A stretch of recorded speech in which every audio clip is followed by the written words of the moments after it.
Hello everyone, I recently completed Super Mario Bros. Wonder and wanted to share my thoughts after not only completing the main campaign, but also collecting every Wonder Seed in the game, with the exception of one level I won't get into further for the sake of spoilers. If you are sensitive to any form of spoilers, keep in mind I will be talking about all of the power-ups in the game as well as showing footage from most levels throughout the whole game, including some boss fights. So now that that's laid out, I'm surprised at how impressed I am with Wonder. I've said this several times before, but I'm not a big fan of 2D Mario games. I tend to find them very lacking in ambition, at least the current day ones. But that's no longer the case. Inspiration and creativity just pouring from every aspect of it. I'm honestly incredibly impressed at just how inventive and fun Wonder is. This is really tight gameplay with fantastic level design. Almost every new level introduces a new basic mechanic or creature, something to interact with in a fun new way. And on top of that, the game's really big, especially if you like collectibles. Between the seeds, purple coins, you can spend a lot of time meticulously going through levels and getting everything. Visually, the game is unbelievable. This is an absolute joy on the eyes, constantly presenting new things for you to look at all the way through the end of the game. The theme around Wonder is supported so beautifully by this game's visuals. There's a depth to the backgrounds behind levels that allow them to feel a bit more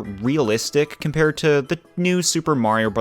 Style of level design, which doesn't really tend to feel like a world. I mean, this is still kind of bare bones, but it does a lot for me. This is a lot closer to the more recent Donkey Kong Country games, which I thoroughly appreciate. Wonder doesn't really have a story. It's very basic, more basic than I expected. Bowser shows up, takes a thing, game kind of plays out, and the ending is really brief. But it works. It works because it focuses on letting you play it, and there's barely any interruptions for gameplay. It's just, you jump into a level, play through it, and then jump into the next one. Creativity is crazy, between the power-ups and all the forms you jump into, and all the crazy things Wonder Flowers can cause. You get into a groove where you just can't wait to see what the next level has to offer. The controls are really tight, it feels great to move and just do any of the actions with Mario. What's particularly impressive is you're constantly thrown into new forms and ways of playing, but it's never confusing. Enemies, hazards, where you should and shouldn't be going is all exceptionally well conveyed. This is masterclass level design. This game has 4 standard power-ups. The fire flower is here and everyone knows how that works, but the other 3 are interesting ideas. The elephant form is obviously the big highlight. When I first saw it, I figured it was created to be kind of a social media giant, and it was that, but it actually has a lot of substance as a power-up. Like, it can do a lot of things, and a lot of levels utilize its abilities. You can feel very empowered in this form, and I think that makes it a big success. The bubble flower is another new one, and this one's pretty alright. It has some interesting interactions, and you can even platform off the bubbles, so there's definitely a lot of possibilities for this kind of power-up. That said, it feels a little underutilized throughout the game, or at least maybe not utilized in particularly creative ways. At least I didn't see too many of them. Still, it's a solid power-up. I just think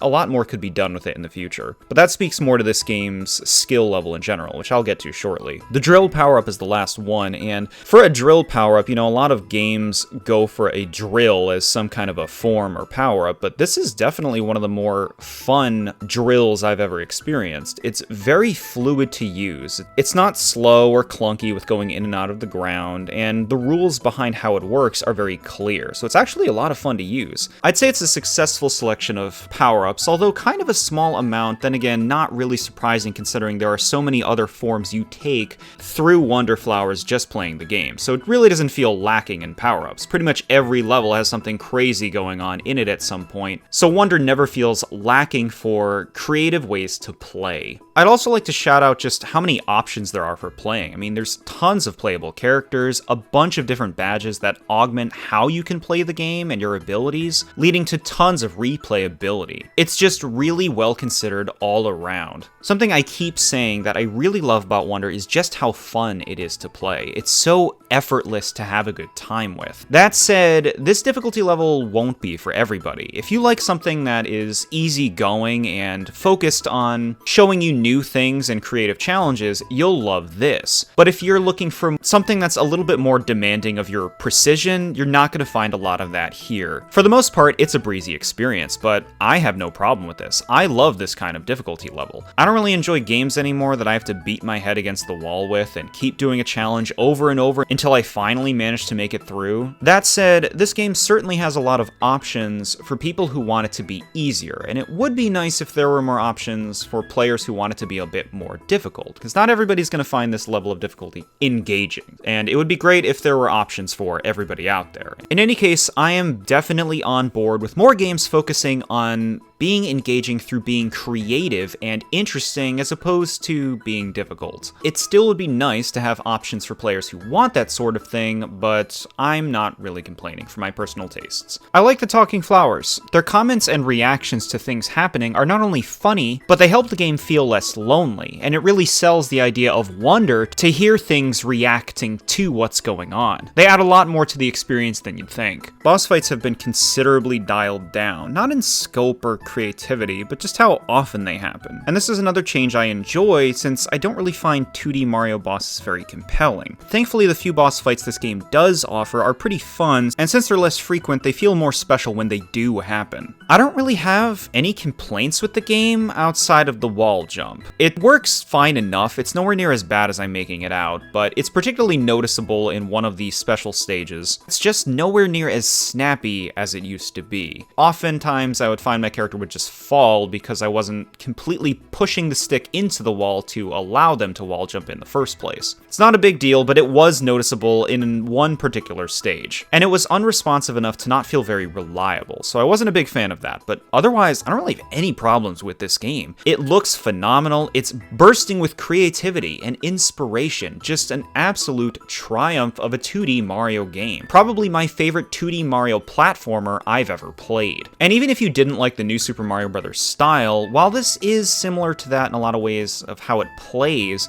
it's so much more interesting than those games were. Yeah, final thoughts, this one really caught me off guard. Like, I knew it would be a fun time, I didn't think I would have this much of a good time with it. This is my favorite new title of the year after Pikmin 4. It's an instant classic in the Mario series, and a must-play for anyone who enjoys 2D platforming. But that covers it. Let me know what you thought of this game. Did it work as well for you as it did for me? Do you have any problems with it that I didn't bring up? Because I really can't think of much outside of that one small issue. Anyways, thanks so much for listening to my thoughts on this, guys. I'll see you next time.